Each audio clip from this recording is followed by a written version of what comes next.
Bonjour à tous et à toutes. Eh oui, on est le 24 décembre et Tesla nous envoie sa petite mise à jour qu'il nous avait promis, je ne sais pas si vous vous souvenez, l'année dernière et que nous n'avions pas eu. Et voici enfin la version 11. Ça va être une vidéo plutôt je découvre en même temps que vous. Pour avoir des infos un petit peu plus détaillées, je vous conseille de suivre les vidéos de Nikola Tesla, notamment ses petits tutos flash. Il va avoir du boulot, je pense qu'il va devoir en refaire pas mal. Il y a pas mal de boutons qui ont changé de place, mais dans l'ensemble, on s'y retrouve.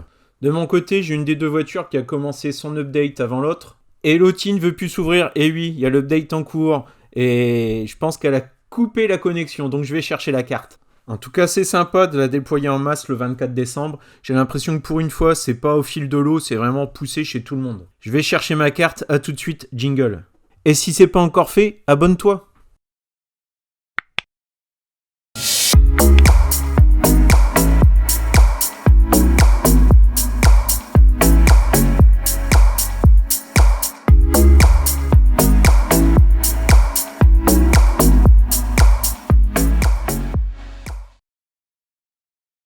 Bon alors c'est bien écrit en gros, version 11, on peut pas le louper. Mais sinon, dans le numéro de version, il s'agit de la 2021.44.25.2. Alors, la voiture, elle m'indique certains éléments ont été déplacés dans le contrôle. Et ça, à vrai dire, ça m'a un petit peu déstabilisé. Notamment, vous allez le voir, on ne peut plus afficher notre consommation instantanée, les kilomètres qu'on fait sous la petite voiture, sur le bas à gauche. Et ça, c'est bien chiant. Surtout pour un fanat des kilowatts comme moi. Bon, ensuite, sinon, c'est pas non plus une révolution, on s'y retrouve. On a des icônes, le bas est personnalisable. Bon, je verrai ce que j'y mets. Mais sinon, dans l'ensemble, lorsqu'on appuie sur la petite voiture, il y a le menu contrôle qui s'affiche et tout est à peu près dans le même ordre qu'avant. Au niveau de l'autopilote, ce que je vais activer, c'est les caméras automatiques d'angle mort. C'est-à-dire lorsqu'on met notre clignotant, c'est censé afficher la caméra du côté où on a mis le clignotant. Donc ça, c'est une très très bonne idée, un piqué d'un autre constructeur, mais bonne idée de l'avoir intégré. Normalement, on est quand même conseillé de regarder dans son rétroviseur lorsqu'on est pour tourner. Mais j'avoue que l'angle de la caméra, il est quand même plus large que celui du rétro. Par contre, un nouveau menu, celui des compteurs. Ce menu s'affichait avant sur l'écran en bas à gauche par défilement. Là, on a une vue globalisée. Par contre, le problème, c'est qu'il ne s'affiche plus en bas à gauche. Et on est obligé d'aller dans le menu pour l'afficher. Ça, je trouve ça un petit peu pénible. J'espère qu'ils vont vite améliorer ça et le remettre comme c'était avant. Puis si on regarde les notes de mise à jour, donc on a en premier jeu de lumière.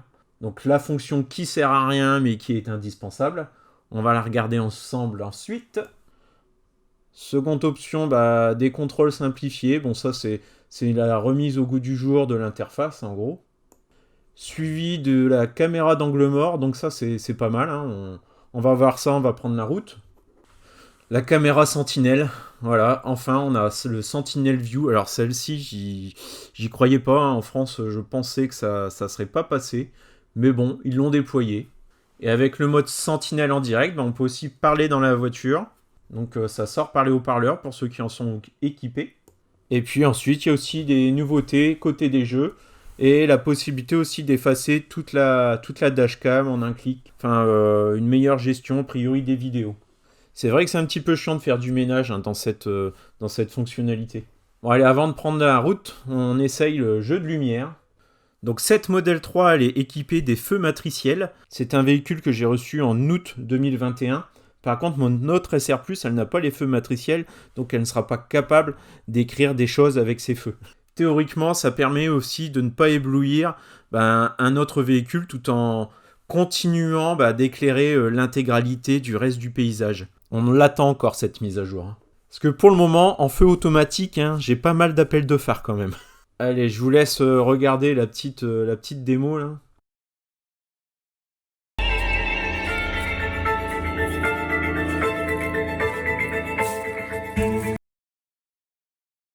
Bon, je vais pas le faire souvent parce que j'ai peur que mon vérin casse comme celui d'Armel.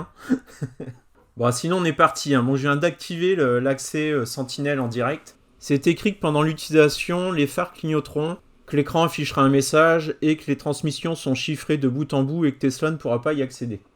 Bon bah, je me gare et on essaye ça. Bon, effectivement, ça fonctionne. On peut changer de caméra, mais également activer le micro pour se faire entendre via les haut-parleurs extérieurs du véhicule. Donc ça, par contre, il faut en être équipé aussi. Ça fait partie des évolutions des modèles 3. Ma première SR Plus n'en est pas équipée. Celle-ci, elle l'a. Le véhicule transforme également légèrement notre voix. Pour avoir l'air un petit peu plus agressif. Hein. Désolé pour l'écho parce que je suis juste à côté, donc le son du véhicule repart dans le téléphone, etc. etc.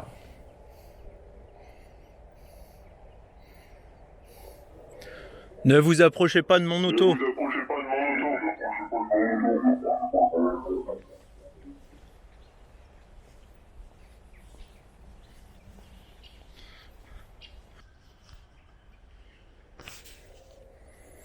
Ne vous approchez pas de ma voiture.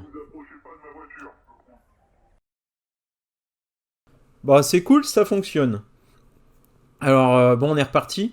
Pour que ça fonctionne, par contre, bah, il vous faudra absolument, bah, si vous voulez faire passer le son de votre véhicule, un véhicule récent avec le haut-parleur d'équipé, la boombox. Et ensuite, bah, bien sûr, la connectivité premium. Par contre, sur toutes les modèles 3, vous pourrez quand même visualiser la caméra à condition d'avoir cette connectivité. Et puis, désolé, hein, lorsque je dis modèle 3, ça inclut également les autres modèles de la gamme, dont le modèle Y, bien entendu. Voilà, je m'arrête encore sur le côté, hein, j'arrête pas, hein, je fais des petits sauts de puce, hein, ça m'intrigue. Et bah, ces fameux compteurs qui ne s'affichent pas, ça me gonfle un peu. Hein. J'ai vraiment le réflexe avec mon doigt de glisser pour vérifier ma consommation, mais il n'y a rien qui se passe. Donc non, ils les ont vraiment bien foutus dans l'onglet contrôle, hein, ça fait chier. Désolé hein, du terme. Bon, on a quand même des belles nouveautés, hein. Donc bon, je vais commencer à personnaliser un petit peu mon écran d'ailleurs. Je glisse une icône pour voir si ça fonctionne. Ça fonctionne très bien. Ensuite, les clignotants, lorsque je les active, pareil, j'ai bien la caméra qui s'affiche. Hein. Il y a un petit onglet à activer également dans les paramètres hein, pour activer les clignotants sur angle mort. Ça, c'est vrai que c'est cool aussi. Hein. Donc ça nous fait quand même quelques fonctionnalités sympas. Par contre, cette mise à jour, c'est pas du tout la même interface que celle de la nouvelle modèle S. Hein. On a une recustomisation de l'ancienne interface, mais on n'est pas sur du tout des interfaces identiques. Là, on peut juste ajouter des petits boutons en bas, mais on peut pas du tout afficher le GPS en grand ou ce genre de choses. Sinon, je sais pas si vous voyez, mais les routes picardes. Hein. Il y a des betteraves qui se promènent sur la route. C'est bien dégueulasse aussi. Ma voiture était propre. Elle est ruinée encore un coup. Bon, je rentre à la maison, je vais vérifier que la mise à jour s'est bien déroulée sur l'autre véhicule. Et puis, allez, je vais sortir la manette, faire une petite partie de Sonic, pourquoi pas. Donc la mise à jour s'est bien déroulée. Je branche la manette. Et c'est parti.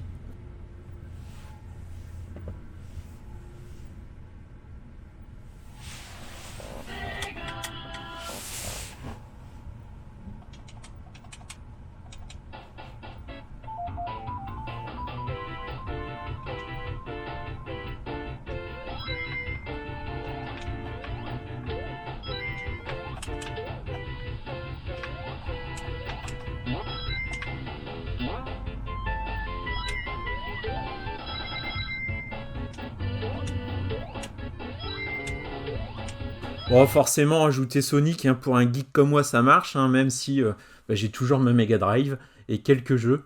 Et je n'ai pas que la Mega Drive par contre. Hein. De ce côté-là, j'ai un petit faible hein, pour les consoles de jeux, même si j'ai pas trop le temps d'y jouer. Allez, c'est sur ces images-là que je vous quitte. Passez un très bon réveillon, joyeux Noël et à bientôt.